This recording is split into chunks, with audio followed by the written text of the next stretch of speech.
नमस्कार। आज किस्सा गोई के इस 50वें अंक में मैं लखनऊ की ही एक और दर्दनाक घटना का उल्लेख करूंगा, जो लखनऊ के ट्रांसगोमती क्षेत्र में हुई थी और इसमें बहुत बड़ी कानून व्यवस्था की समस्या उत्पन्न हुई थी। बात 14 फरवरी 2002 की है। हसनगंज थाना क्षेत्र के डालीगंज में बाबू वाली गली में श्री गोपाल अग्रवाल एक व्यवसायी रहते हैं। उनके दो बच्चे आयुष 7 वर्ष और मानसी 4.5 वर्ष। ये हर रोज़ की तरह मड़ियाँव थाना क्षेत्र के राम राम बैंक चौराहे पर टाउन हॉल पब्लिक स्कूल में पढ़ने के लिए जाते थे।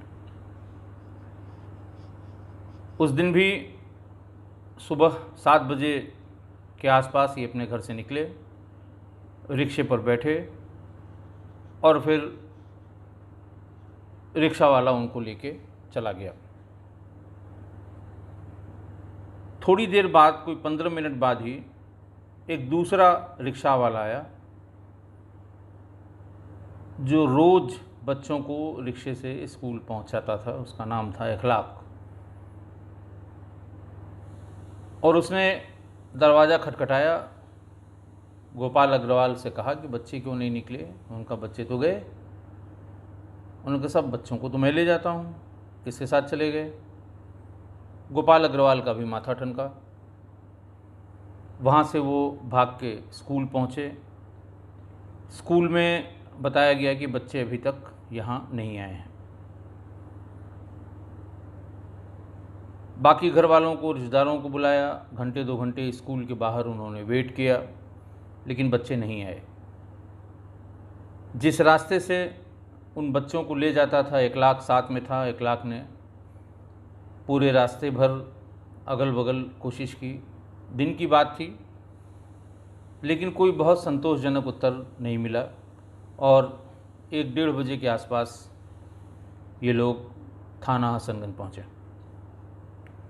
गोपाल अग्रवाल और उनके साथ उनके कुछ मित्र और रिश्तेदार, उन्होंने बताया कि साहब ऐसे ऐसे हमारे 2 बच्चे आयुष और मानसी इस तरह से उनके साथ हुआ और वो स्कूल भी नहीं पहुँचे हैं, न लौट के घर आए हैं। ये उनका रेगुलर ले जाने वाला रिक्शे वाला है और पता नहीं कौन उनको अपने रिक्शे से ये कह के ले गया, या बच्चे कैसे उस पर बैठ गए। अभी तक बच्चों का कोई सुराग नहीं लगा। जैसा कि आप जानते हैं, थानों में उस समय ऑफिस में जब ये गए होंगे, 1 बजे का टाइम ही हो सकता है, इंस्पेक्टर न रहे हों। मुंशी दीवान बैठे होते हैं। वो उन्होंने कहा कि अच्छा ठीक है, आप बच्चों का हुलिया, कपड़ा ये सब दे जाइए और जाइए ढूंढिए। बच्चे हैं, कहाँ जाएंगे, सुबह की बात है। किसी दोस्त के साथ चले गए होंगे। देख लीजिए उसके साथ जो बच्चे पढ़ने वाले हैं, अगर उनमें से कोई नहीं आया है तो उनके घर पे खेल रहे होंगे। इस तरह की बात कह के जो थाना स्टाफ था, थाने पर जो लोग मौजूद थे, उन्होंने उनको टाल दिया। थोड़ी देर बाद वो फिर एक एप्लीकेशन लिख के ले आए। इसमें बच्चों का हुलिया, रंग इत्यादि लिखा हुआ था और समय लिखा हुआ था, इतने बजे कोई रिक्शा वाला लेके चला गया, अभी तक बच्चे स्कूल नहीं पहुँचे। थाने से फिर उनको वापस किया गया कि जाइए सब फ़ोटो लेके आइए। बिना फ़ोटो के हम कैसे लिख लेंगे। खैर उस समय तक गोपाल अग्रवाल और उनके साथ जो लोग गए थे वो झल्ला गए। उन्होंने कहा साहब ये क्या तमाशा है, हमारे 2 बच्चे, मासूम बच्चे सवेरे से गायब हैं। मैं सूचना दे रहा हूँ, आप वायरलेस कर दीजिए। जो भी पुलिस की कार्रवाई है, किसी को भेजिए, चल के देखें। पुलिस अपने तरह से पूछताछ करती है, हम लोग सब पूछताछ करके जानकारी करके हार चुके हैं। बच्चों का कोई पता नहीं चल रहा है। बहुत दबाव बनाया तब पुलिस ने गुमशुदगी लिखी। कायदे से अगर वो किसी के बारे में ये कह रहे थे कि कोई रिक्शा वाला आके ले गया है तो उन्हें अपहरण का मुकदमा लिख देना चाहिए था और उन लोगों के साथ जाके जहाँ से जो बच्चों को ले गया वहाँ आसपास पूछताछ करनी चाहिए थी, लेकिन ऐसा नहीं हुआ। शाम को जब पेरेंट्स उनके बेहाल हो गए, फिर पूरा मोहल्ला इकट्ठा हुआ। मैं बार बार अपने कई एपिसोड में ये बता चुका हूँ कि अगर छोटे बच्चे के साथ कुछ होता है तो बहुत से लोग अपने आप को पेरेंट के रूप में उस घटना से जोड़ लेते हैं, जैसे कि वो उनका बच्चा हो या उनके बच्चे के साथ भी ऐसा हो सकता है। भीड़ इकट्ठा हो गई, भीड़ पहुंची थाने पर। थाने पे इंस्पेक्टर साहब मिल गए। इंस्पेक्टर उस समय थे अविनाश चंद्र पांडे वहाँ पर, और इंस्पेक्टर ने कहा कि हाँ हाँ बिल्कुल ठीक है, मैं भी भेजता हूँ, किसी पे शक हो, कुछ शुबा हो, पहले कौन ले जाता था। बात आते आते इस पे आई कि साहब पहले किशोर उर्फ लंबू नाम का रिक्शा वाला वो ले जाता था, लेकिन वो जनवरी से नहीं आ रहा है। जनवरी से ये 1 लाख हमारे बच्चों को ले जा रहा है। पता किया गया, लोगों ने बताया कि रैथा गांव का रहने वाला है किशोर। वही हुआ, एक सब इंस्पेक्टर 2 सिपाही वहाँ से रैथा गांव के लिए किशोर उर्फ लंबू का पता करने के लिए वहाँ से चले। गांव में पहुँचे। गांव में लोगों ने बताया कि हाँ साहब किशोर इसी गांव का रहने वाला है। उनका भाई बच्चे 2 उसके साथ। तो एक आध किसी ने कहा कि हाँ साहब कभी कभी बच्चों को ले आता है, जब वो स्कूली बच्चों को ले जाता है, इस हुलिया के बच्चों को नहीं देखा है। किसी बच्चे ने बताया कि नहीं साहब आज भी वो अपने रिक्शे से 2 बच्चों को लेके आए हैं। लेकिन पुलिस से जो गलती हुई ये कि ग्रामीणों से पूछ-पाछ के पुलिस वापस आ गई। पुलिस किशोर उर्फ लंबू के घर पर नहीं गई कि दबिश देती, वहाँ पता करती, वापस चली आई। पेरेंट्स ने फिर पूछा कि भाई क्या हुआ। ये हुआ कि साहब वहाँ गए थे, वहाँ तो किशोर लंबू का पता नहीं है, गांव में नहीं है, वो कहीं और चला गया है। शाम को ये लोग भागे अपने घर वालों को, परिवार वालों को लेके, जिनके पास मोटरसाइकिल थी, किशोर का पता लग जाए। वहाँ किसी ने बताया कि साहब किशोर गांव में आया था, शाम को देखा गया था। फिर वही 2 सिपाही रवाना किए गए, जाओ पता करके लाओ, किशोर को लंबू को पकड़ के ले आओ। 2 सिपाही फिर गए। फिर उन्होंने वही आसपास के लोगों से और गांव वालों से पूछा। लोगों ने कहा नहीं साहब अभी नहीं आया है, फिर लौट आए। इस बार पेरेंट्स का गुस्सा अपने चरम पे था। वो लोग थाने पर गए, ज़्यादा लोग इकट्ठा हो गए, 10, 20, 50 आदमी गए वहाँ पर। सीओ महानगर से संपर्क किया, एसपी ट्रांसगोमती से संपर्क किया और ये कहा कि साहब जब ये 2 बार वहाँ तक जा चुके हैं तो उसके घर जाने में इन्हें क्या दिक्कत है। फिर एसपी ट्रांसगोमती और सीओ महानगर ने उनको कहा कि आप जाइए घर पे दबिश दीजिए, पता करिए कहाँ पर है। रात में इंस्पेक्टर स्वयं गए, उनके साथ फोर्स थी। जाके वो सीधे पता करते करते किशोर के घर पहुंच गए। किशोर के घर पहुंचे, दरवाज़ा खुला हुआ था, भीतर के कमरे में गए। चारपाई पर 2 लोग नशे में धुत सो रहे थे और चारपाई के नीचे 2 बच्चे निढाल पड़े हुए थे। घर वालों को लगा कि बच्चे मिल गए, उठाया, लेकिन ऐसा लगा जैसे उनकी सांस नहीं चल रही। भाग के वहाँ से जितनी तेज़ी से जा सकते थे वो लोग बलरामपुर हॉस्पिटल गए। पहले पास के हॉस्पिटल ले गए, उन्होंने मना कर दिया, बलरामपुर हॉस्पिटल ले गए, जहाँ डॉक्टर्स ने उनको ब्रॉड डेड यानी मृत घोषित कर दिया। अब काटो तो खून नहीं। जैसे ही दोनों बच्चों के मरने की खबर, छोटे बच्चों के मरने की खबर आई, पूरा मोहल्ला, पूरा डालीगंज एक हो गया और उन्होंने थाने का घेराव करके पथराव शुरू कर दिया। चारों तरफ अव्यवस्था फैल गई। जो वहाँ आसपास जो इलाके हैं, जैसे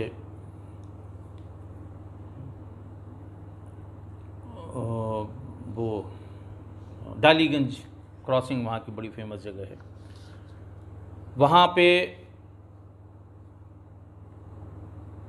भीड़ इकट्ठा हो गई। आसपास की दुकानों से टायर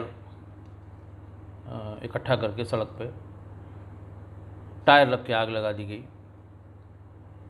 पन्नालाल रोड के चौराहे पे भीड़ इकट्ठा हो गई। उसके बाद भीड़ अचानक रिक्शा वालों पे और रिक्शों पर हमलावर हो गई। जैसे ही पता लगा कि उनके रिक्शे वाले ने मार दिया है। डालीगंज इलाके से जो लोग परिचित होंगे वो डालीगंज पुल से लेके और नीचे तक हसनगंज तक वहाँ रिक्शे और तांगे की बहुतायत है। बड़ी बड़ी टाल वहाँ पे चलती हैं जिनके पास। अब तो रिक्शों का उतना चलन बंद हो गया जब से ई रिक्शा आ गए, लेकिन 100-100, 200-200 रिक्शे रिक्शा मालिकों के यहाँ शाम को खड़े होते थे।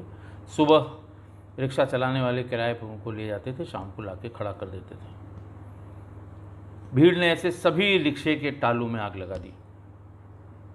रिक्शे वाले कहीं मिल गए, उनको पीटना शुरू कर दिया। भीड़ बढ़ती देख के फिर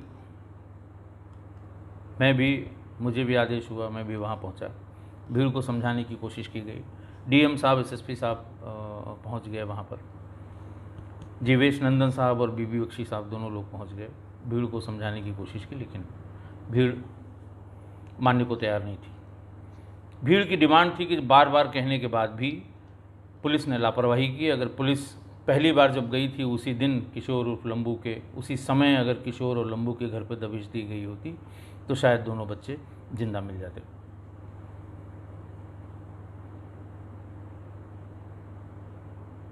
तीन मुलजिम जो उस घर से मिले थे उन तीनों को थाने पर रखा गया था।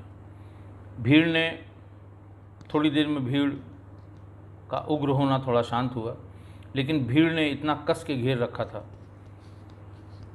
कि सुबह हो गई और भीड़ वहाँ से हटने को तैयार नहीं थी। और मुलजिम के ऊपर ये था कि तीनों यहाँ पे हैं, किसी समय भीड़ अगर हमलावर हुई तो इन तीनों को मार देगी। भीड़ ये भी कह रही थी कि साहब मुलजिमों को यहाँ सामने लाया जाए, जो कि संभव नहीं था। ये पता था कि भीड़ तंत्र है, ये अगर किसी तरह मुलजिम तक पहुँच गई तो ये उन्हें मार डालेगी। हसनगंज थाने में पीछे गली वाले रास्ते में एक छोटा सा गेट लगा हुआ है। किसी तरह से पीएसी, बड़ी संख्या में पीएसी मंगा के और मुलजिमों को वहाँ से दूसरी जगह ले जाया गया, जहाँ उनसे इत्मीनान से पूछताछ की गई। पूछताछ करने पर जो बात सामने आई वो बहुत चौंकाने वाली थी। अब तो खैर ये बहुत डिफरेंट हो गया कि बच्चों को स्कूल से लाने ले जाने के लिए बसें पहले भी थीं। उस समय कुछ थोड़े स्कूलों के पास बसें थीं। बाकी रिक्शे, जब आप बच्चों का एडमिशन कराएंगे तो उसी समय आपको वहाँ का टीचर, या जब आप बाहर निकलेंगे तो 2-4 लोग मिल जाएंगे, साहब बच्चे के लिए रिक्शा कराने की ज़रूरत है तो हम करा देंगे। ये वो ठेकेदार होते थे जो पेरेंट्स से पैसा तय कर लेते थे और अपने किसी रिक्शे वाले को उनका घर दिखा के उनसे बातचीत करा के सिर्फ बच्चों के लाने ले जाने का जिम्मा रिक्शे वाले का था। बाकी पैसा लेना या पैसा उनसे तय करना वो उस ठेकेदार का काम होता था। उससे थोड़ा बड़ा जो स्कूल थे वहाँ पे उस समय मारुति वैन चला करती थी, वो लाइन से बाहर खड़ी होती थी और इनका स्कूल से कोई लेना देना नहीं। हालांकि उस पीले रंग से पुती हुई उस वैन में स्कूल का नाम लिखा होता था। स्कूल उसको डिसोन करते थे कि नहीं साहब, बाहर आप वैन वालों से, स्कूल वैन वालों से संपर्क कर लीजिए, और अगर आपके बच्चे को वैन से ले जाना है तो आप उनसे तय कर लीजिए। वहाँ भी ठेकेदार होते थे, वो रूट के हिसाब से अपना आदमी तय कर लेते थे और किसी संबंधित वैन को कह देते थे कि इनके बच्चों को वहाँ से ले लिया करिए। ऐसे ही गोपाल अग्रवाल जब अपने बच्चों को मॉडल टाउन पब्लिक स्कूल में ले गए तो वहाँ उन्होंने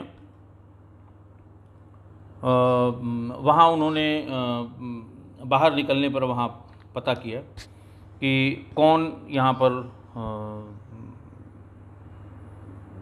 हमारे बच्चों को दूर है, चूँकि डालीगंज से और मढ़िया और राम बैंक चौराहा काफ़ी दूरी पड़ती है वहाँ तक बच्चों को ले जाने वाला तमाम वहाँ ठेकेदार थे।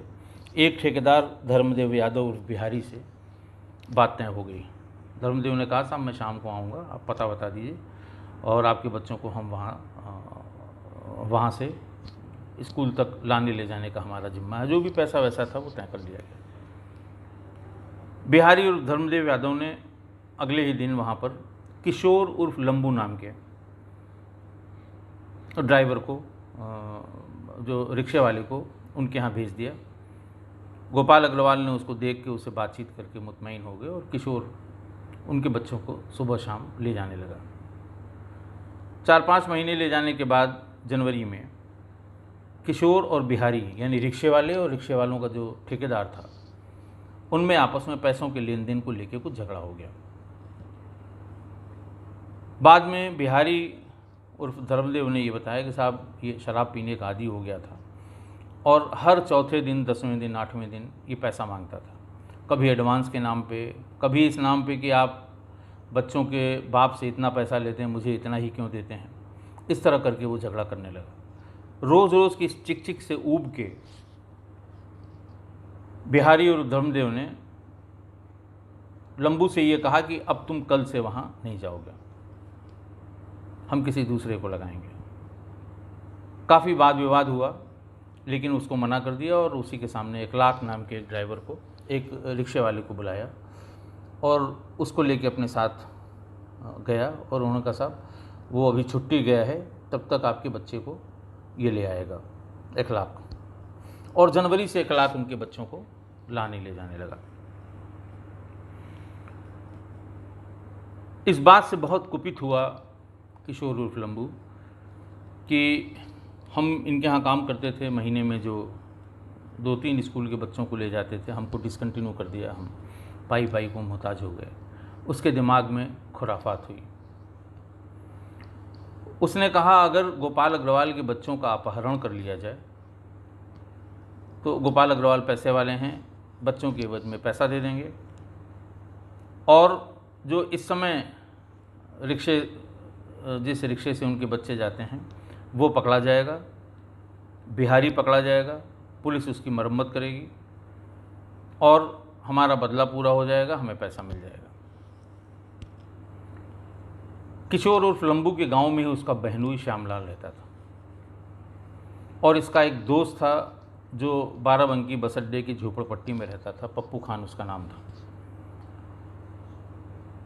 शाम को इन लोगों ने शराब पी और उन्होंने कहा कि पप्पू हमको तो वहाँ सब पहचानते हैं, मैं जाऊँगा बच्चों को लेने तो वो पहचान जाएंगे। श्यामलाल तक अगर पुलिस पहुँच गई तो लोग हम पे शक करेंगे, फिर दिक्कत होगी। मैं तुमको घर दिखा देता हूँ, तुम सुबह रिक्शा लेके वहाँ चले जाना। बच्चे इस तरह से बाहर आके खड़े होते हैं और बच्चों से उनका नाम लेके कहना, आयुष और मानसी, कि भैया आज नहीं आए हैं, हम आपको स्कूल तक पहुंचाएंगे। 13 तारीख की शाम को किशोर उर्फ लंबू पप्पू खान को लेके गोपाल अग्रवाल के घर गया, उसको घर दिखाया। रिक्शा वो ले आता है तो कहाँ खड़ा कर देता है, बच्चे कहाँ आके खड़े होते हैं। कभी कभी गोपाल अग्रवाल भी आते हैं, कभी कोई महिला आती है उनके यहाँ से बच्चों को छोड़ने के लिए। ये सब बातें उसने समझा दी। पप्पू 14 तारीख को सुबह 7 बजे से थोड़ा पहले ही वहाँ पहुँच गया और वहाँ जैसे ही वो पहुँचा उसने आयुष और मानसी को आवाज़ लगाई। दोनों बच्चे आए और रिक्शे पे बैठ गए। वहाँ से थोड़ा पहले डालीगंज ढाल के पास किशोर उर्फ लंबू वेट कर रहा था कि वो दोनों बच्चों को लेकर निकला है कि नहीं निकला है। इसी बीच में उसको सामने से 1 लाख आता हुआ दिखाई पड़ गया, जो बच्चों को लेने के लिए वहाँ जा रहा था। किशोर ने 1 लाख को रोक लिया और बिना बात के उससे 10 मिनट तक झगड़ा करता रहा, मारपीट भी हो गई। तब तक किशोर की नज़र पड़ी कि पप्पू खान दोनों बच्चों को लेके रिक्शे से सीधे निकला जा रहा है। जैसे ही उसने उनको देखा और 1 लाख को उसने छोड़ दिया। 1 लाख उससे बार बार कह रहा था कि बच्चे वेट कर रहे होंगे, हमको जाने दो, लेकिन मान नहीं रहा था। वो झगड़ा कर रहा था, मारपीट करने पर आमादा था। थोड़ी देर बाद जब 1 लाख वहाँ पर पहुँचा तो फिर वही हुआ कि उन लोगों ने कहा कि बच्चा जा चुका है और फिर सारी कहानी हुई। इस बीच में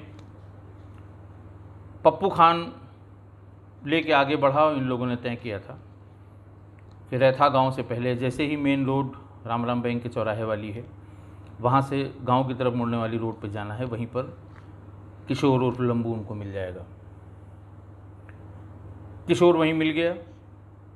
किशोर को देखते ही बच्चों ने पहचान लिया, इसलिए कुछ करने का मतलब नहीं। किशोर ने कहा कि हम स्कूल से होके आ रहे हैं, आज तुम लोगों का स्कूल बंद हो गया है, चलो तुमको गांव घुमा लें। बच्चे शहर, बच्चे तो बच्चे, छोटे बच्चे थे, वो वहाँ तक चले गए, इसके गांव तक अपने घर ले गया। टॉफ़ी चॉकलेट कुछ ले आया था, उसने खिलाया। बच्चे शाम को 3-4 बजे तक खेलते रहे, लेकिन 5 बजे के आसपास बच्चे रोने लगे, दोनों बच्चे, मुझे पापा के पास जाना है। उसने कहा अच्छा ठीक है, अभी हम गाड़ी लेके आते हैं, तुमको लेके चलते हैं।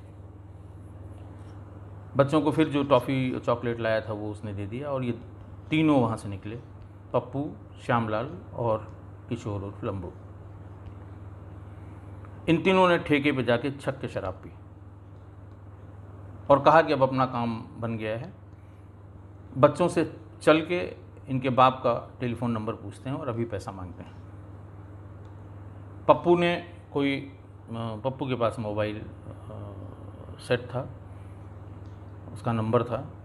ये तीनों वहाँ से शराब पीने के बाद पहुँचे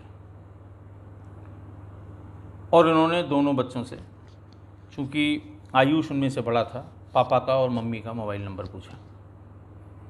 2 बार 3 बार मोबाइल नंबर पूछने पर बच्चे सही नंबर नहीं बता पाए। हर बार डायल किया, लेकिन न तो गोपाल अग्रवाल ने उठाया, न उनके घर में जिसका फ़ोन बच्चे बता रहे थे वो उठा। ये दोनों झल्ला गया और उन्होंने आयुष को मारा कि तुम गलत नंबर बता रहे हो। जैसे ही मारा, बच्चे दोनों रोने लगे, ज़्यादा शोर मचाने लगे, चिल्लाने लगे। तो पप्पू ने आयुष का और पप्पू खान ने आयुष का, लंबू ने मानसी का मुंह दबा दिया ताकि इसकी आवाज़ न निकले। बच्चे छोटे थे, मुंह पर ज़्यादा दबाव पड़ने के कारण थोड़ी देर में बच्चे निढाल हो गए। ये सब शराब पिए हुए थे, इनको लगा कि बच्चे बेहोश हो गए हैं, सवेरे तक होश में आएंगे, तब इनसे सही नंबर ले लेंगे, नहीं किसी दूसरे के नंबर से बिहारी और धर्मदेव को फ़ोन करके गोपाल का नंबर हम ले लेंगे, क्योंकि हमें पता है। फिर आपस में इस बात पे झगड़ा हुआ कि तुम उसका नंबर मांगोगे। अब तक हल्ला हो गया होगा कि बच्चे उनके गायब हैं, पुलिस पहुंच जाएगी और फिर सब किया धरा ख़त्म हो जाएगा। इसी बीच में रात में करीबन 2 बजे के आसपास जब भीड़ ने बहुत दबाव बनाया और इंस्पेक्टर स्वयं आए, ये तीनों गिरफ्तार हो गए और दोनों बच्चों की लाश बरामद हो गई।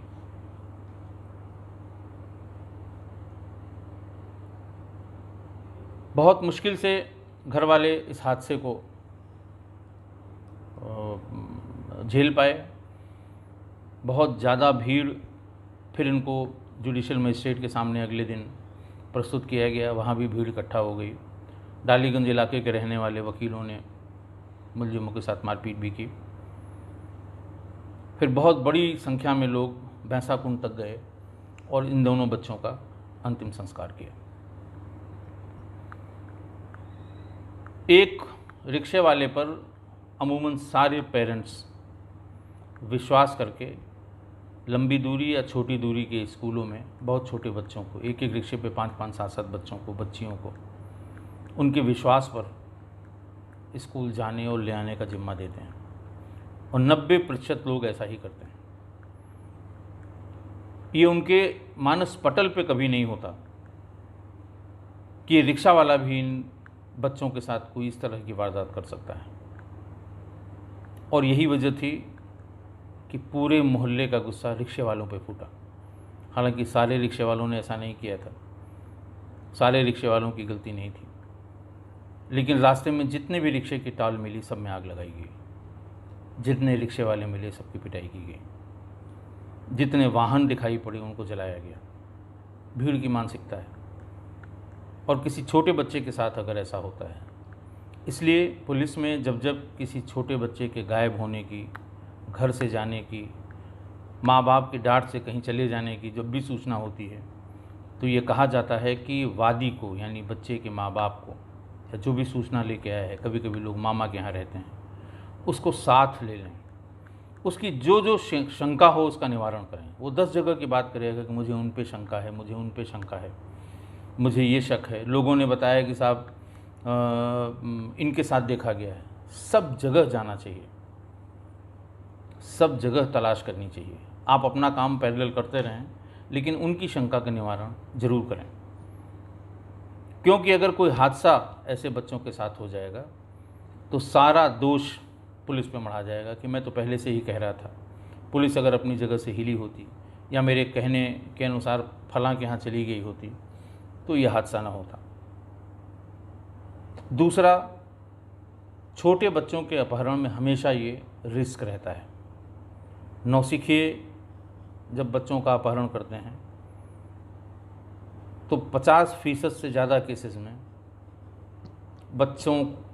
बच्चों के साथ यही होता है जो आयुष और मानसी के साथ हुआ, क्योंकि छोटे बच्चों की किडनैपिंग में बच्चों को हैंडल करना बहुत मुश्किल काम है।